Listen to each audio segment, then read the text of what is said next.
Of Christmases Long, Long Ago is my new book arriving for the 2025 Christmas season. Find out what Christmas was like centuries ago. Sneak preview, it was weird and spooky and rowdy, kind of gross sometimes. Find it wherever books are sold in hardcover from Lions Press and audiobook from Recorded Books. It's Christmas as you've never seen it before, and it makes a great gift. Hey, it's Brian, back for the fourth and final installment of this Burr Month's bonus special Storytime miniseries, where Rikki Meece from the Sleigh Bells and Mistletoe Christmas podcast narrates the 1916 story When the Yule Log Burns by Leona Dalrymple. If you're listening in real time, this miniseries is being released on 4 consecutive days starting on Thursday, December 12th, and you really do need to listen from the beginning to follow along. And also, you really do need to subscribe to Sleigh Bells and Mistletoe for more Christmas fun for this season and beyond. In this final installment, we pick up from yesterday when it was Christmas Eve. It's now Christmas Day, and we follow all the goings-on at the home of John and Ellen from dawn to dusk. Before we get to it, I'd like to thank Rikki Meece once again for lending her talent, her lovely voice, and her Christmas spirit to all of us in the Christmas Past family. I have a feeling I'll be returning to this story year after year to get into the Christmas spirit, and maybe you will too. The next time we meet again, we'll be back to business as usual, exploring the backstories to favorite Christmas traditions and sharing your Christmas memories. But until then, let's pay one more visit to that Christmas in the country at the home of John and Mary. So get cozy and comfy and get into the Christmas spirit as we once again go back to 1916 for an old-fashioned country Christmas. Here now is Rikki Meece with the fourth and final installment of As the Yule Log Burns by Leona Dalrymple. The Log at Dawn. In the still, cold corridors of a farmhouse, with frost jungles clouding every window pane and a zero dark outside, the cry of "Merry Christmas" is most at home. Let noses be ever so cold and blanketed bodies ever so warm, the cry fills the dawn with electric energy. The doctor began it. He knew by the instant response that he had started something that he could not stop. Almost in no time, it seemed, Roger was leading a wild, barefooted scamper down the stairs, for Roger knew, and the doctor, hastily bathrobed and slippered, was on behind with a lamp. But here was no cyclonic invasion of a dark, cold sitting room. Old Annie and Asher knew boys. A log blazed brightly in the fireplace, and the lamp was lit. If the room was overwarm, it proved simply that Annie had seen boys of another generation rushing down of a Christmas morning scantily clad. And the king of Christmas trees blazed in candle glory from wall to wall, tinseled boughs sagging with the weight of its Christmas freight. It could not have been bigger. It could not have glittered more. It had as many arms as an octopus, and its shaggy evergreen head, starred gorgeously with iridescence, brushed the old-fashioned paper on the ceiling.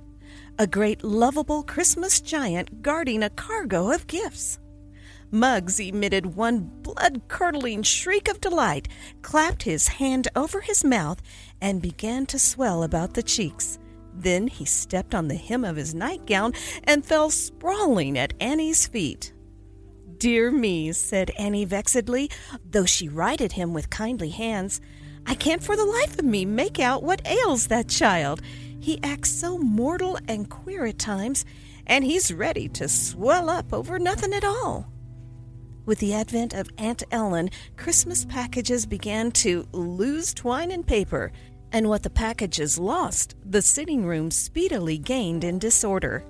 For here were warm suits and overcoats, shoes and stockings and sweaters and caps, skates and horns and whistles and drums, homemade popcorn and candy, oranges, oh, the smell, sensible gifts in plenty, and foolish gifts that were wiser than Solomon, for they included a boy's heart as well as his body.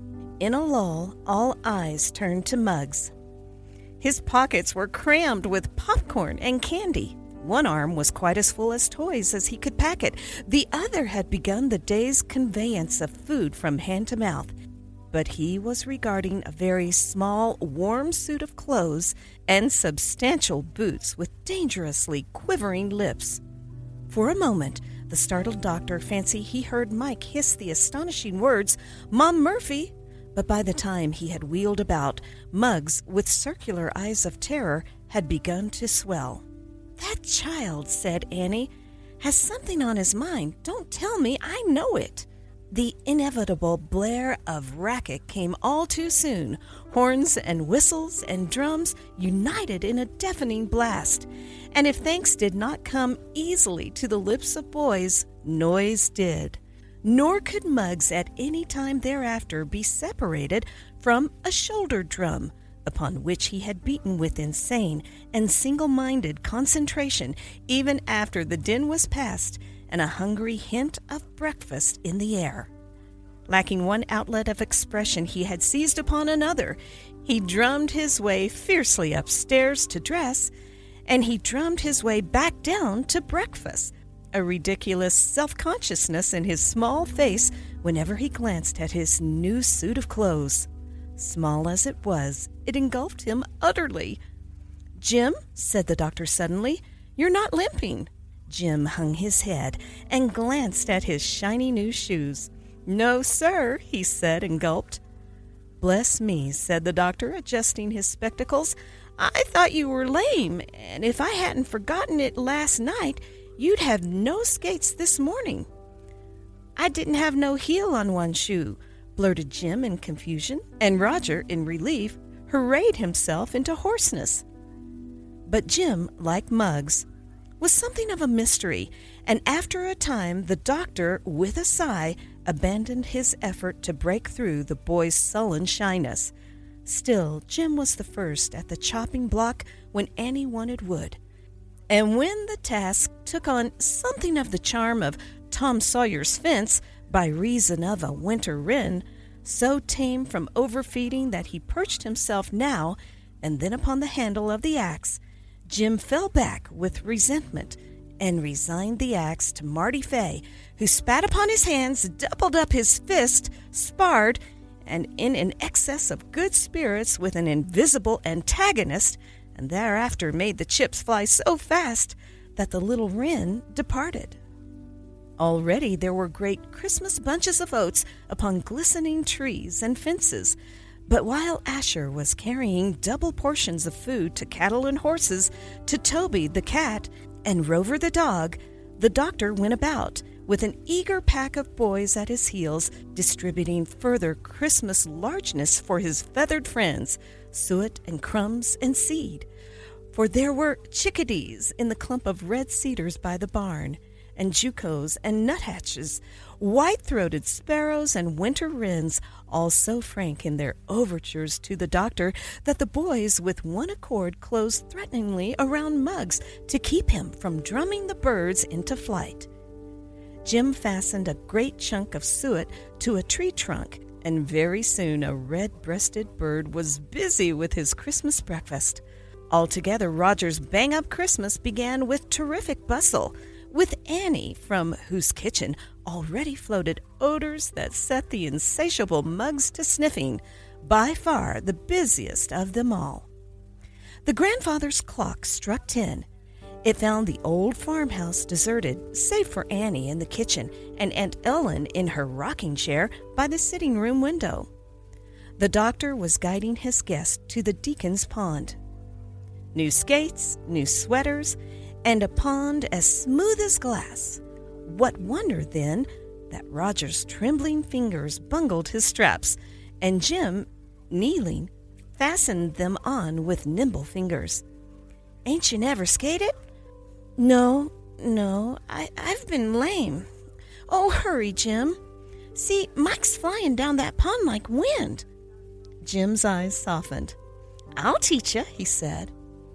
As for the doctor, he had disinterred an ancient pair of skates from the attic, and presently he began to perform pedal convolutions of such startling design and eccentricity that the boys gathered about him and cheered until, seating himself unexpectedly in the center of a particularly wide and airy flourish, he flatly told the boys to run about their business. Now Muggs, though he carried upon his shoulder a ridiculous pair of elfin skates, was much too small a boy, his brother thought, to embark upon the ice, wherefore he stood like a sentinel upon the shore and drummed and ate incessantly until an orange catapulted from an overcrowded pocket, and then he pursued it with a roar. The peal of the village town clock striking 12 came all too soon, but homing was no task with a turkey at the end. Muggs, still wrapped in mysterious silence, knew the very spot where Christmas odors began to permeate the frosty air, and redoubled the speed in his drumming arm. But when, after a vigorous scrubbing, his glistening eye fell upon the holly bright table and an enormous turkey by the doctor's plate, only a frosty menace in Mike's eye, it seemed, restrained another blood-curdling shriek of delight. There was paralyzing apology in his eyes, and Mike's lips formed the soundless threat. "Mom Murphy!" "He's holding himself in," said Annie. "Mr. Muggs, give me that drum. You'll not crowd into the chair with that upon your shoulder." It seemed that Master Muggs would. He began to swell. He began to drum. He carried his point and crammed himself and his drum into his chair at the table. He did not speak, neither from that time on did he permit any lapse in his industry. What Muggs did, from drum to drumsticks, he did very well. Muggs ate turkey and mashed turnips. Muggs ate potatoes, cranberry sauce, boiled onions, and quite a little celery. He glinted ahead at a pie on the sideboard, seemed to make hurried structural calculations, and pushed his plate again toward the turkey. Aunt Ellen looked at the doctor, and the doctor looked at Muggs. "If that child eats any more," said Annie bluntly from the kitchen door, "he must have a pill. 'Tis enough for him to drum away the peace of Christmas Day without stuffing himself that hard. Ye fear for his buttons, and to my mind, if he'd talk more and eat less, he'd not be in such danger of bursting." Mike looked slightly agitated. "Muggs," said the doctor firmly, "it comes to this: more turkey and one pill. No turkey, no pill." Muggs exhibited a capacity for instant decision. With stubby forefinger rigid, he shoved his plate a little closer to the turkey. The Log at Twilight. There was a straw ride in the farm sleigh after dinner, a story or two by the Yule log when the twilight closed in, and Annie had lit the candles on the Christmas tree. And then, as the boys were romping in a game of Rogers, the doctor slipped away to his study for a quiet hour with a book. His lamp was barely lighted, and the book upon his knee, when the door opened and Jim stood before him, his face so white and strained that the doctor laid aside his book, thinking instantly, of course, that here again was too much turkey. Jim hung his head, one toe digging into the carpet. "Dr. John," he burst forth hoarsely. "Yes?" Jim gulped. I've been in jail." The doctor looked once at Jim's face, quivering in an agony of shame, and hastily wiped his glasses. In the quiet came the laughter of romping boys. "Why?" said the doctor very gently. "Why did you tell me?" Something in the kindly voice opened the floodgates of a boy's sore heart. Jim's mouth quivered piteously. Then he broke down and hid his face behind his elbow, sobbing wildly. "I want to be square," he said passionately. "I want to be square like you've been to us, and Luke said you might not want a jailbird here for Christmas. I stole coal for my mom." It was the old tale one boy caught paying for the petty thievery of the score who ran away. The doctor heard the mumbled tale to the end and cleared his throat. "And so," he said slowly, "you wanted to be square? That's the finest thing I've heard this Christmas Day." Wanted to be square. Well, well. His hand was on Jim's shoulder now. Jim, I wonder if you could come back to me next Christmas and tell me you'd been absolutely straight." "Here?" said Jim in a choking whisper, his eyes blazing through his tears. "Again for Christmas?" Somewhere on a snowy page, a Christmas angel wrote, "One boy saved by the spirit of Christmas, a country Christmas." "Here?" "Here," repeated the doctor, "again, for Christmas." He opened the door. "Now run along, Jim, run along," he said kindly, "or the boys will miss you." Jim's final words were very gay. "Dr. John," he blurted, I'm going to send poor little Muggs."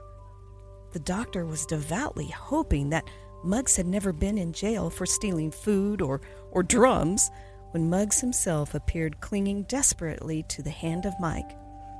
He seemed on the verge of explosion. Mike's face was very red, but it was also very hopeful. "She ain't never had no Christmas, and the minister, he said the order was all boys, and she cried, so Mom said bring her anyway in my old suit. You never know, and oh my gosh, Muggs is a girl. Her name's Clara." The doctor jumped. So did Muggs. The explosion came, and the drum slipped down from the shoulder of Muggs with a clatter. "Don't want to go home," came the heartbroken wail. "I don't want to go home. Mom Murphy will get me. I told her," explained Mike uncomfortably, "that she mustn't open her mouth once. Just act deaf and dumb, or you'd guess that maybe she's a girl and send her home, and Mom Murphy would get her, and she must take a drum like a boy." Little Muggs. Heaven alone knew what other bloodthirsty threats had encompassed the stony silence and frenzied drumming of the little sister who had never had a Christmas. "But why?" burst the despairing doctor. "In heaven's name, why, Muggs?" "She makes such awful faces," said Mike apologetically. "Mom don't know what makes her do it that way." And then, as Muggs was at the climax of one of the spasms that had won her her name, the doctor suddenly lifted her in gentle arms and tossed her to the ceiling. "Poor, poor little kitty," he said huskily. "Poor, poor kitty. What a price she's paid for her Christmas." But Muggs had forgotten the price. Though it had been a hard day, the doctor's eyes were kind and twinkly. Muggs buried her flushed and tearful little face on his shoulder with a sigh of content and relief. He saw now that one knot of ribbon in those sunny curls would have told the story. Then he glanced at the bagging suit and opened the door. Muggs went forth upon the doctor's shoulder. "Asher," cried the doctor, "hitch old Polly to the sleigh and telephone Sam Remsen that he can oblige me for once and open his store." "You ain't going to send her home, are ya?" faltered Mike. "I'm going," cried the doctor, "to buy Clara Muggs a dress and a doll. It's her night." And the boys all cheered.